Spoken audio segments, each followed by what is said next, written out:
Book review, Skipshock by Caroline O'Donoghue. In Skipshock, Caroline O'Donoghue delivers stunningly original genre-defying novel that blends speculative fiction, coming-of-age themes, and romance into singularly haunting narrative. With elegance and daring, O'Donoghue crafts a universe where time isn't just dimension. Its currency, political weapon, form of identity, and profound emotional weight. At its core, Skipshock is a story about unlikely companions, Margot and Moon, drawn together in a world that seems to fray at the edges of time, selfhood, and survival. The result is a novel that dazzles intellectually while anchoring its readers in tender, character-driven emotional stakes. Plot summary.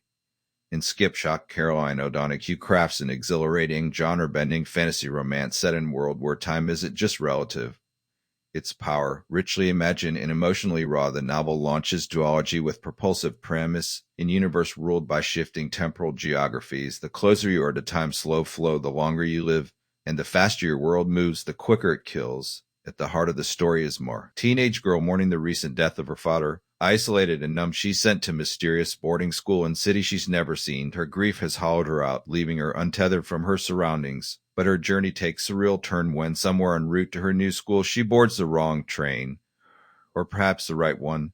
She awakens in it. An entirely different world, seated across from a man named Moon, a traveling salesman who navigates the vast network of barely used trains connecting a multitude of parallel worlds, each one ticking to the different clock. Moon is a man worn thin, once charming and silver-tongued. He's now a veteran of the tracks, survivor in brutal profession where time isn't just money.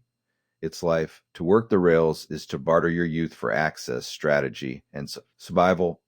Salesmen like Moon age unevenly, their bodies clocking time based on their route.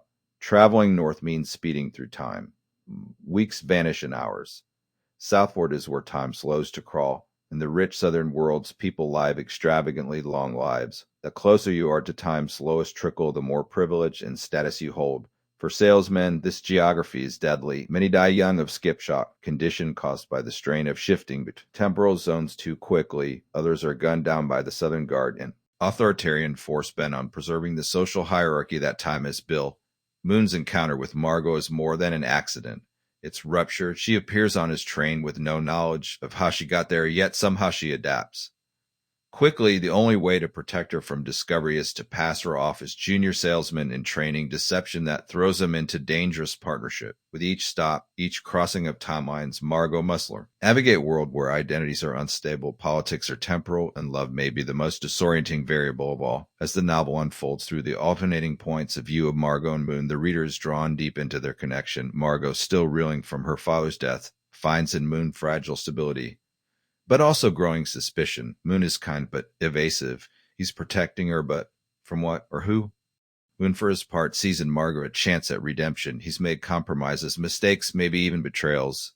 Details he withholds from her, but her presence on his train reignites something long dormant, hope, and also fear, because the longer Margot stays with him, the more time she loses. Her youth, once given, now slips away with every station passed. Her body begins to change. She's aging, and too quickly, but not biologically, emotionally, spiritually, and she starts to question whether Moon brought her onto the train to save her or use her. Time becomes both battleground and metaphor in Skipshock. In one world, they're trapped in a day that spans weeks. In another, they're hunted by the Southern Guard for crimes they don't yet understand. In the fast worlds, violence is sharp and sudden. In the slow ones, memory and regret linger like fog. Through it all, Margot and Moon, forced to confront the truth about themselves, their secrets, their grief, their desires. O'Donoghue deftly builds a universe that's equal parts steampunk, speculative fiction, and aching romance. The rules of this world are intricate but intuitive, offering both allegory and adventure. The train network itself becomes metaphor for life's uncertainties. You don't always know which way you're headed or how much time you have left or who's really steering the engine. At the emotional core is the question of identity. Who gets to define who you are? Time moves differently for everyone. Is Margot still schoolgirl when months pass and single afternoon? Is Moon still man of integrity, or has time eroded that too? The climax of the novel is brilliant convergence of emotional revelation and temporal chaos. Margot, realizing she's aged years in a matter of days, must make an impossible decision, whether to stay with Moon and accept the consequences or leap off the train and risk everything. Meanwhile, Moon faces his own reckoning when his past finally catches up to him. Literally, there's a version of himself, younger, still alive, and slow world waiting. The title Skipshock refers not only to the physical condition that haunts the salesman, but also the psychological whiplash of emotional growth in A fractured reality. What does it mean to come of age when age itself is unreliable? What do you hold on to when everything around you changes at warp speed? In the stunning final sequence, Margot makes the desperate jump between worlds, between selves. And the novel leaves readers hanging in state of exquisite suspense. Who is she now, and where's Moon? Skipshock is a story of survival, but also one of deep longing for connection, for understanding, for control over one's own time. It's coming-of-age tale where the very concept of age is unstable. With vivid prose, dynamic characters, and universe that reinvents the rules of reality, Caroline O'Donoghue has crafted breathtaking narrative that is as intellectually provocative as it is emotionally resonant. The first in duology, Skipshock Pro. More to come. But even standing alone, it is singular achievement. Love story not just between two people, but between humanity and time itself. An ingenious world built on the axis of time. The premise of Skipshock is both wildly imaginative and shockingly intuitive. Series of interconnected worlds linked by train lines that manipulate the passage of time. In this universe, the direction you travel on the train determines how fast or slow time moves for you. Northbound time accelerates. Day in real time might become weeks in your body. Southbound time decelerates. Youth is preserved. Longevity reigns. The South is wealthy and leisurely, full of those who hoard time like gold. The North is sharp, dangerous, fast, and often fatal. This dichotomy between North and South, fast and slow, rich and poor, youth and decay, is more than a world-building conceit. It functions as an elegant metaphor for socioeconomic disparity, colonial power dynamics, and even modern life's frantic pace versus nostalgic longing. O'Donoghue uses rules of her universe not only to create stakes for her characters, but to interrogate deeper themes about privilege, exploitation, and the meaning of life well lived. And at the heart of this swirling chaos is the train itself. Liminal space where identities can shift, time bends with every stop, and reality becomes fluid. The train becomes symbol of transition, the journeying both literally and psychologically through grief, fear, love, and discovery. Two lives onto collision course. The novel opens with Margot, schoolgirl, reeling from the death of her father. Her grief is fresh and unfathomable, kind of time warp of its own. Margot is being sent to boarding school in new city. Rite of passage laced with sorrow, but she never arrives. Instead, she finds herself aboard mysterious train where she meets Moon. Moon is traveling salesman, profession that in this universe carries real perilous weight. So, work the train lines, moving between worlds to trade goods, gather intelligence, and survive however they can. They are constantly in motion, aging erratically depending on their direction of travel. Most die young from skipshock, temporal illness caused by shifting too quickly between fast and slow zones. Others are hunted by the Southern Guard, enforcers of the temporal order.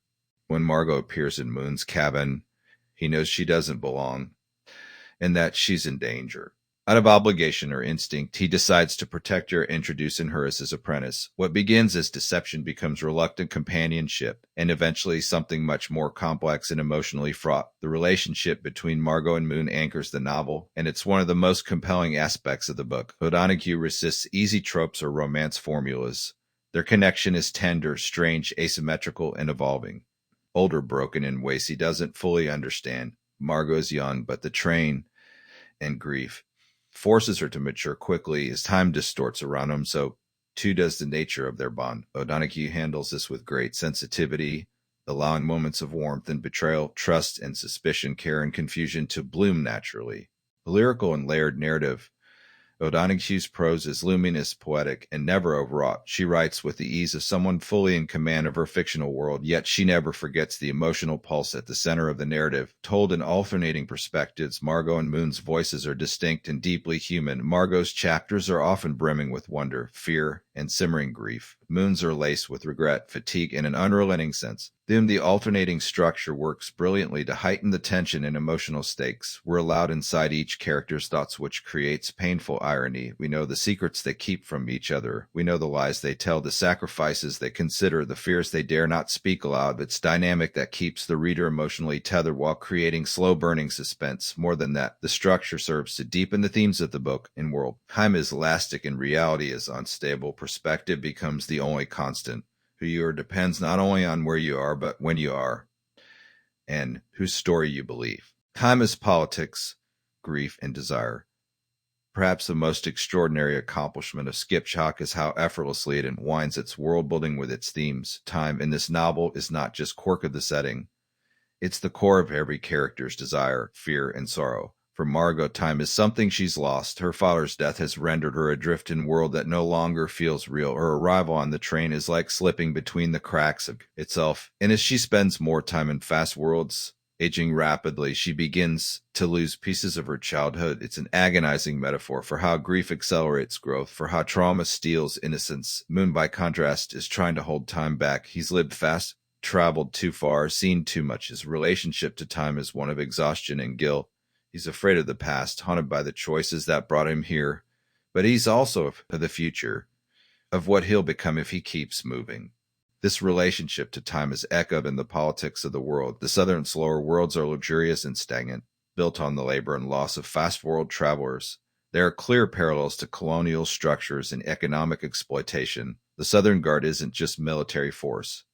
They're timekeepers of privilege, gatekeepers of power. In this, O'Donoghue's social commentary is sharp but never heavy-handed. She lets the world speak for itself.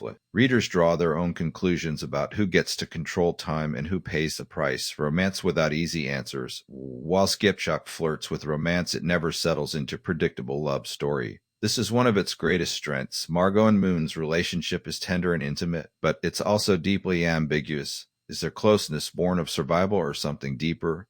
Can love exist in place where neither person knows who they'll be tomorrow? When Margot begins to age, physically and emotionally, faster than she ever expected, what does that mean for her sense of self or her sense of choice? The ambiguity is intentional and masterfully sustained. It gives the reader space to feel discomfort, to question motives, to live in the murky space between love and dependence, care and control. O'Donoghue isn't interested in easy resolutions. She's writing about relationships that exist in flux, just like time itself. This makes for romance that feels real, more real than many books that follow strict romantic conventions. It's complicated, it's longing, it changes the characters. And most importantly, it asks the reader to feel, to question, and to imagine what love might mean in a world where everything is constantly slipping away. The thrilling and devastating ending. As the novel barrels toward its conclusion, the stakes rise precipitously. The Southern Guard is closing in. Moon's secrets threaten to unravel everything, and Margot must decide what kind of person she wants to become, if she even has the time left to become anyone at all. The final chapters are heartbreaking and exhilarating in equal measure. O'Donoghue threads together action, revelation, and emotional catharsis. Impeccable timing, there's moment without spoiling too much.